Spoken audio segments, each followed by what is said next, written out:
Lo que sucedió el viernes 8 de enero de 1988 no solo cambió para siempre la vida de una familia, además se convirtió en uno de los casos más atroces de violación de los derechos humanos en Ecuador y en una lucha emblemática. En estos 37 años, la desaparición, tortura y muerte de Santiago y Andrés Restrepo por parte de la Policía Nacional generó muchas interrogantes. Algunas se fueron revelando con el paso del tiempo, pero hasta hoy no se sabe en dónde están sus restos. La lucha incansable no se detuvo con el fallecimiento de su madre y hace pocos días el de su padre Pedro Restrepo, quien se convirtió en un símbolo en la búsqueda de verdad y justicia. Él es Pedro, mi papá. Desde hace más de 20 años, todos los miércoles protesta frente a la presidencia con la foto de mis hermanos desaparecidos. Alguna vez me dijo, niña, uno sabe cuándo comienzan las luchas, pero no cuándo termina. Pedro Restrepo fue un hombre que enfrentó lo imposible. En un país sumido en las sombras, desafió al poder estatal, destapó una red de tortura y desapariciones forzadas y obligó a una nación entera a mirar de frente su propia injusticia. Sin embargo, a pesar de décadas de lucha incansable, nunca obtuvo la verdad que buscaba: saber dónde están sus hijos Santiago y Andrés.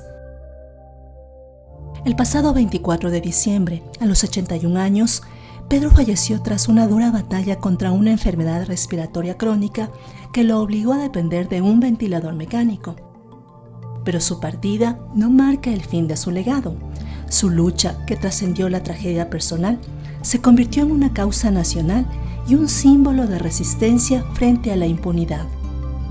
Los médicos eran asombrados de todo lo que aguantó, de todo lo que aguantaba, de 1000 intervenciones, de caídas graves que cualquiera por menos se va, o anímicamente se aniquila, además de en silencio porque no le salía la voz, solo con mímica, o sea, no escucharte la voz 2 años y medio, solo un hombre como él tiene ese corazón de resistir los dolores más profundos, vivió el dolor más profundo con sus hijos, entonces creo que para él esto no suponía nada más duro.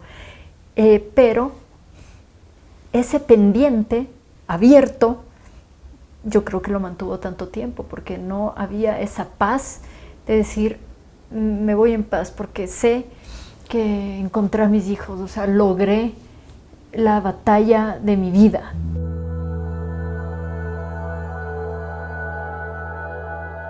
En este país no habría una lucha por los derechos humanos como la que existe hoy si ellos no hubieran ido cada semana a pararse en la Plaza Grande y exigirle respuestas al gobierno. Yo creo que los ecuatorianos le debemos mucho a la familia Restrepo en términos de la visibilización del fenómeno de violaciones a los derechos humanos en este país, que por cierto no son el patrimonio exclusivo del Febres Corderato. Siguen ocurriendo y ocurrieron en todos los gobiernos que vinieron después del de Febres Cordero. Éramos una familia normal, de la cual nos queda una sola fotografía todos juntos.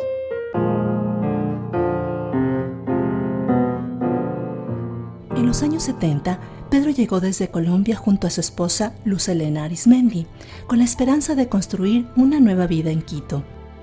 Como ingeniero mecánico encontró trabajo en una fábrica textil, pero nunca imaginó que aquí le arrebatarían su paz.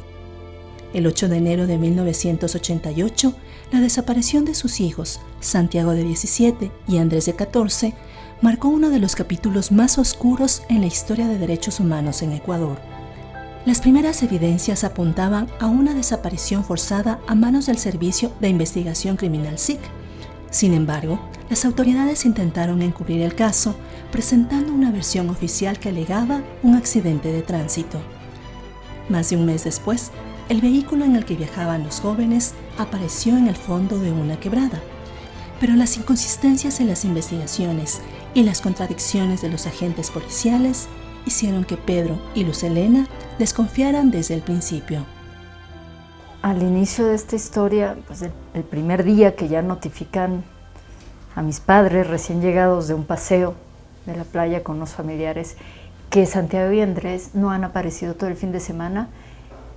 Yo todavía tengo el grito ensordecedor de mi madre, de un animal herido en lo más profundo de sus entrañas, ¿sí? Esta casa era una locura de gente, tropel de gente, de llamadas y de investigadores policiales camuflados, ¿no?, en su propia veneno y mentiras.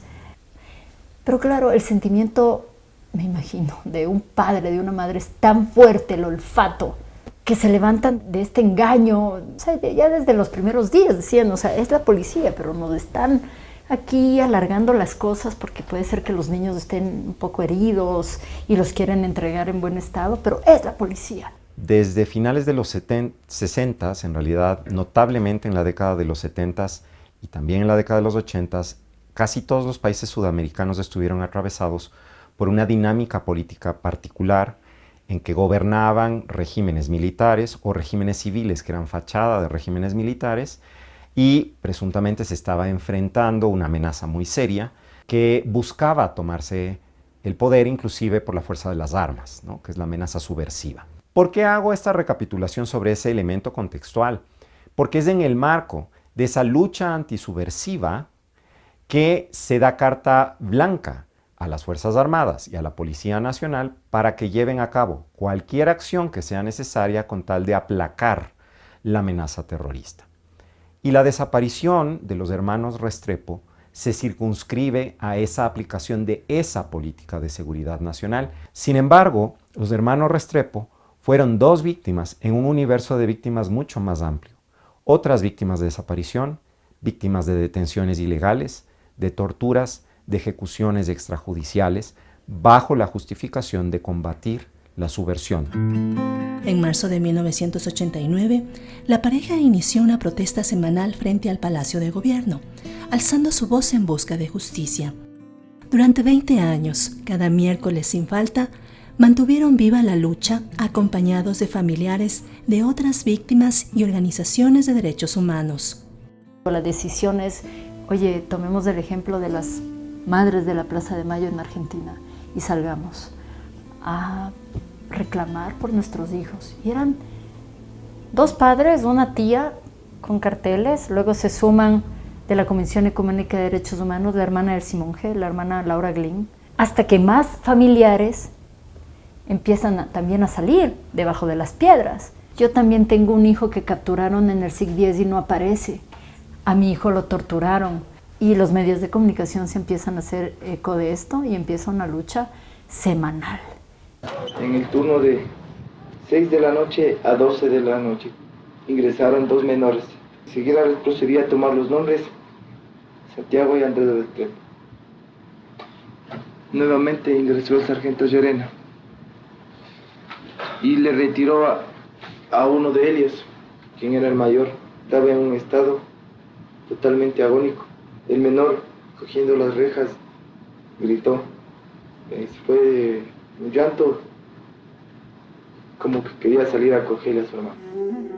El testimonio de Hugo España, un agente del SIC, reveló una verdad devastadora. Los jóvenes habían sido detenidos, torturados y asesinados. Según su relato, sus cuerpos fueron arrojados a la laguna de Yambo. Una comisión especial confirmó que el SIC tenía métodos sistemáticos de tortura, detenciones arbitrarias y tratos inhumanos. En 1994, varios policías fueron condenados por su participación en estos crímenes. Y en 1997, la familia Restrepo llevó el caso ante la Comisión Interamericana de Derechos Humanos. Por lo menos sentó un precedente en Ecuador, por primera vez, una sentencia en firme, internacional, y un Estado que tenía que responder con la búsqueda nuevamente de mis hermanos, una indemnización que mucha gente dice, pues que ya les pagaron, ¿qué más quieren?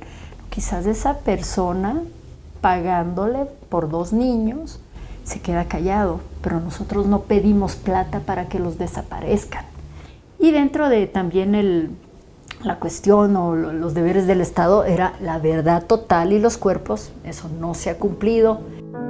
En el documental Con mi corazón en Yambo, su hija María Fernanda Restrepo retrató la fortaleza y el dolor de su padre, su afán de darle una vida lo más normal posible a pesar de su sufrimiento. En público, Pedro mostraba una valentía inquebrantable. En la intimidad del hogar, su tristeza era un recordatorio constante de la ausencia de Santiago y Andrés. Cuando quería llorar me iba a un baño y lloraba. O en el carro, por ahí me paraba solo a llorar y cualquier cosa, ¿no? O en la noche, pero en fin. De tal manera que no hubiera esa evidencia, ¿no? Donde tú me hubieras visto como papá, o sea, seguramente te hubiera afectado más, ¿no?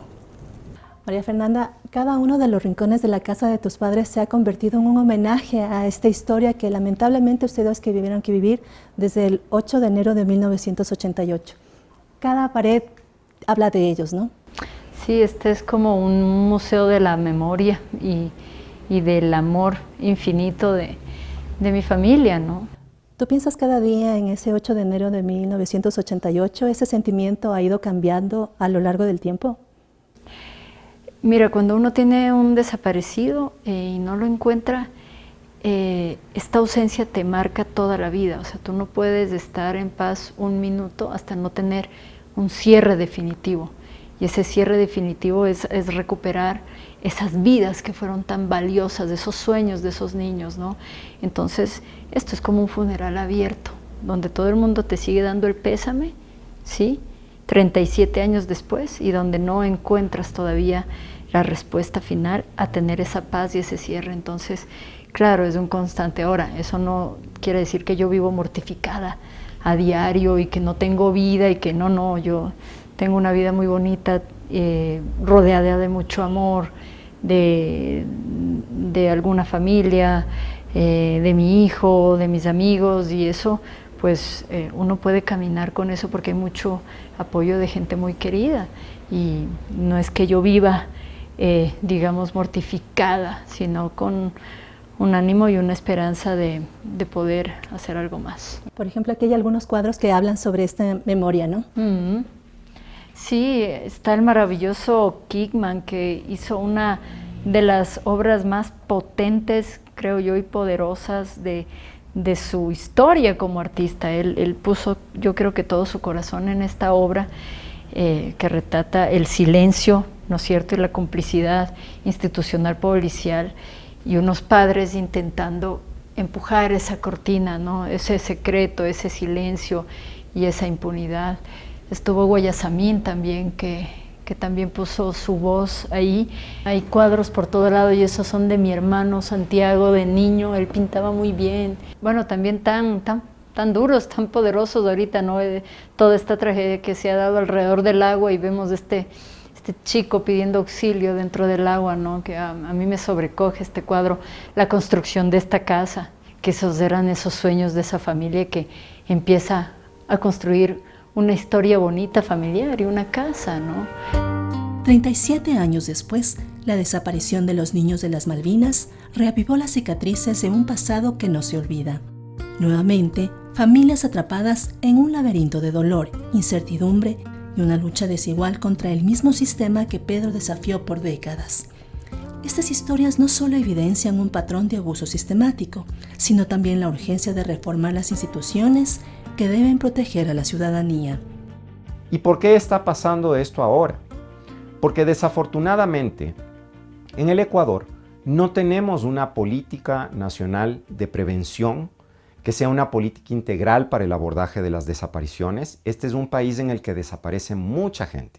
Y por supuesto, es necesaria una formación adecuada para los funcionarios públicos, tanto aquellos que se encargan de hacer cumplir la ley o de cumplir tareas de seguridad, por ejemplo ahora que presuntamente estamos en un contexto de conflicto armado no internacional, como de aquellos que tienen la responsabilidad de investigar, de buscar y de hacer justicia.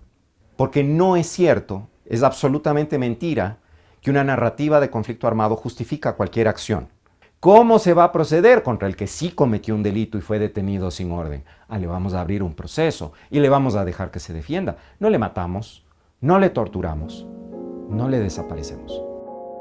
La desaparición de los hermanos Restrepo en 1988 no solo fue una tragedia familiar, Fue el comienzo de una batalla titánica contra un sistema que se negaba a rendir cuentas. Esta es la historia de un padre cuya fuerza transformó el sufrimiento en un símbolo de resistencia, pero cuyo anhelo más profundo, saber qué ocurrió con sus hijos, aún sigue sin respuesta. Mientras nos quede voz y memoria, que queda en mí, que queda en mi tía, seguiremos buscando, recordando, conmemorando, honrando la memoria eterna de Santiago y Andrés.